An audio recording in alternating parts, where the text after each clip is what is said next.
Mga kapatid, mapapansin niyo, habang papalapit ang Pasko, mas umiinit ang politika. May nagre-resign, may naghahain ng kaso, may usap-usapang impeachment, sabay-sabay.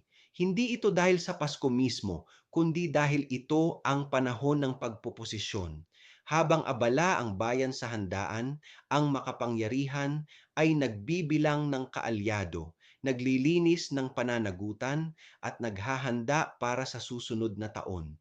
Pero sa gitna ng ingay, may mga sektor na hindi nakikisabay sa laro ng kapangyarihan. May mga patuloy na nagtatanong, saan napunta ang pondo? Sino ang apektado? Sino ang mananagot? Mga kapatid, ang tanong ng bayan ay hindi seasonal.